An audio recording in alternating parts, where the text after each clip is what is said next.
clôturer le 9e épisode, les communications avec l'au-delà, je vais terminer avec les initiateurs modernes des contacts avec l'au-delà et Fox, Kate, Margaret et Cathy, qui sont les instigatrices de la Ouija et des tables tournantes. En 1848, dans la petite ville américaine de Idaville, État de New York, les 3 filles de la famille Fox prennent conscience de phénomènes inexpliqués dans la ferme qu'elles habitent avec leurs parents. Kate et Margaret, âgées respectivement de 12 et 14 ans, s'en amusent et se familiarisent avec ce qu'elles prennent pour un fantôme. C'est alors que Kate a l'idée de répondre à une suite de coups dont elle pense qu'ils s'apparentent à un langage par des claquements de doigts, instaurant ainsi un rudimentaire système de questions-réponses. La fillette franchit un nouveau pas dans cet étrange contact en demandant à ce qui se manifeste de répondre par un certain nombre de coups suivant les cas. Un coup pour dire oui, 2 coups pour dire non, et cela marche.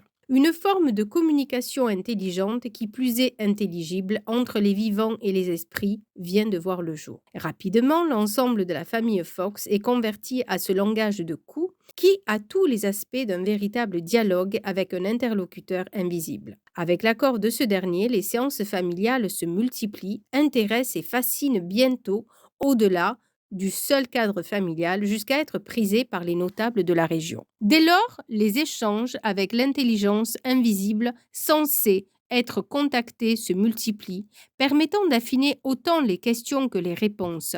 L'esprit qui communique avec la famille Fox révèle bientôt dans les moindres détails sa propre identité et son histoire, lesquelles peuvent être sérieusement contrôlées sur le terrain avec le plus souvent une rigoureuse exactitude. Sous l'impulsion des sœurs Fox, en quelques années, l'enjouement pour le spiritisme va gagner la presque totalité des États-Unis, jusqu'à 10 000 médiums et 20 000 revues spécialisées recensées en 1852, puis bientôt l'Angleterre, l'Allemagne et la France. Estep Sarah Wilson, 1925-2008. Spécialiste américaine de la transcommunication instrumentale, convaincue dans les années 1970 de la survie de l'âme, elle se consacre à la recherche de preuves concrètes de l'existence des esprits, spécialement en collectant la voix des désincarnés. En 1982, ses travaux l'amèneront à fonder à Severna Park, dans le Maryland, l'American Association of Electronic Voice Phenomena. Elle va ainsi recueillir de très nombreux témoignages donnant de précieux enseignements sur la vie de l'au-delà tel que celui-ci. On peut, dans l'au-delà, poursuivre les mêmes activités que sur le plan terrestre, musique, art, écriture. Certains esprits continuent à adorer Dieu et peuvent appartenir à une église. Les relations familiales peuvent se poursuivre si cela est souhaité. Certains esprits parlent de l'existence de nourriture, d'autres non. Ils évoquent l'existence de maisons dans l'au-delà. Nous aurions la fonction qui convient le mieux à nos aptitudes et à notre caractère. Les esprits ne dorment pas. Ils ont des vies actives et productives. Dans l'au-delà, des médecins et des infirmières aident ceux qui en ont besoin. Les appels fréquents des humains fatiguent les esprits. Des enseignants instruisent ceux qui veulent communiquer avec la terre. Un esprit a la possibilité de visiter plusieurs endroits dans l'au-delà avant de choisir l'un d'eux. Sarah Wilson Estep fera également référence à des voix jugées de type extraterrestre, aisément identifiables à leur timbre aigu et mécanique, parfois très net, semblables à des voix de robots. Franco Divaldo Pereira, 1927. Médium brésilien.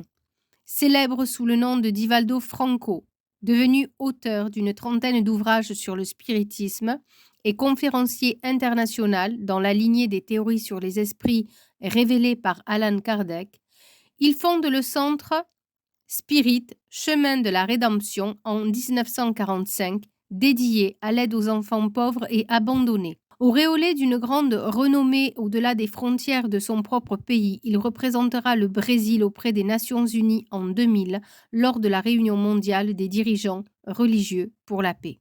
Freitas de José Pedro, 1922-1971, médium brésilien connu, très connu même, sous le nom de Zé Arrigo. Alors, je vous présente mes excuses sincères pour l'accent, qui va être terrible parce que moi et le brésilien, ça fait 3. Dans la ville de Conconas, province du Minas Gerais, après un rêve qu'il a eu en 1950, il va procéder pendant près de 20 ans à des interventions chirurgicales, réalisées selon lui par l'intermédiaire de son guide spirituel, le docteur Adolf Fritz, un médecin allemand mort en 1918 lors de la Première Guerre mondiale. En 1968, les médecins Lawrence John et P.R. Brevetor de la William Bank Psychic Foundation entreprendront de sérieuses recherches sur ces pratiques pour finalement conclure que celles-ci n'ont rien à voir avec de la magie ou de quelconque tour d'illusion. Ces diagnostics s'étant avérés exacts dans 95% des cas et ces actes chirurgicaux parfois complexes uniquement explicables par la parapsychologie. Rousselino. Pour ma part, j'ai découvert les opérations miraculeuses de ce médium par le biais d'Internet en écoutant une écrivaine, elle aussi médium. Elle rapportait dans cette review une anecdote fort intéressante, comme quoi il opérait ses patients sous somnambulisme, sans anesthésie aucune, et ni lui ni ses patients n'avaient un quelconque souvenir de ces opérations pourtant impressionnantes à leur réveil. De mémoire, il me semble qu'il a opéré 2 patients atteints d'un cancer du poumon, dont un prêtre et le ministre brésilien, dans une chambre d'hôtel, sans aucun matériel chirurgical autre qu'un couteau de cuisine. Phénomène hallucinant. Bref, j'arrête ici la lecture du chapitre 8. Je vous laisse le soin de continuer cette lecture plus avant si vous en avez l'envie, en vous procurant le bouquin. Et on va conclure avec le chapitre 9. Je vais simplement vous lire la conclusion. On ne cessera jamais de le répéter, communiquer avec l'au-delà et venir à la rencontre des esprits n'est pas anodin. La meilleure preuve en est que toutes celles et ceux qui ont vécu cette expérience constatent avec une évidence flagrante qu'il y a un avant et un après, le fait d'avoir côtoyé la dimension des entités désincarnées. On n'est jamais le même en entrant dans une séance et lorsqu'on en sort, pour la bonne raison qu'en nous ouvrant à une autre dimension, nous nous sommes libérés des chaînes de la matérialité et nous avons élevé notre conscience bien au-delà de notre environnement habituel. Les communications avec les esprits, quelle que soit la forme qu'elles prennent, nous enseignent inlassablement qu'il existe une vie après la mort, que la désintégration de notre corps physique ne met pas fin à notre existence et qu'au-delà des limites du visible, il reste encore un long, très long chemin à parcourir pour cette âme qui se révèle être notre identité à la fois la plus intime et la plus impalpable. Chaque phénomène apparenté à une communication spirite nous transfère bien au-delà de nos repères terrestres de temps et d'espace, dans une dimension parallèle au monde matériel dans lequel nous évoluons quotidiennement, laissant entrevoir combien nous mésestimons nos potentialités, faute de méconnaître la réalité illimitée de tout ce qui nous entoure. Alors chacun de ces voyages hors de notre espace-temps, de ces échanges avec des intelligences paraissant aussi inaccessibles qu'invisibles pourtant si proches, dévoile sa fonction éminemment initiatique, mettant en lumière de la plus spirituelle des manières par-delà les limites de la matière, la véritable portée de notre trajectoire humaine. Et surtout que tout individu peut en prendre conscience pour peu qu'il s'ouvre réellement à ce qui l'entoure. Il faut ainsi voir que dans cette possibilité donnée à chacun de communiquer avec l'au-delà, le message essentiel et ultime que nous transmettent les esprits en réponse à nos incertitudes existentielles. Oui, on peut communiquer avec l'au-delà. Oui, nous sommes tous des médiums qui s'ignorent. Oui, nous pouvons tous élever notre conscience pour avoir accès à d'autres sphères de connaissances. Oui, notre corps va disparaître un jour, mais cela ne mettra pas fin à notre existence. Enrichi de ce nouveau savoir, fort de ce nouvel état de conscience, c'est à présent une autre vie qui s'offre à nous dans cette dimension et peut-être bien d'autres. Ici s'achève donc le dernier épisode de Nous sommes tous des médiums qui s'ignorent. J'aimerais néanmoins vous souligner 2 ou 3 phrases que j'ai lues dans le bouquin. Premièrement, à la question « Sommes-nous tous des médiums ?» Oui, nous le sommes dans la mesure où nous avons tous la faculté de nous connecter à notre propre intuition. En revanche, rentrer en contact avec des défunts, c'est réservé à certaines personnes qui sont spirituellement hyper évoluées. J'ajoute que ce n'est pas le plus fun dans le métier de médium, car cela peut être terrifiant. Les défunts peuvent venir vous contacter à n'importe quelle heure du jour ou de la nuit, et ils peuvent aussi causer des dégâts dans la maison concernant l'électricité, j'en sais quelque chose.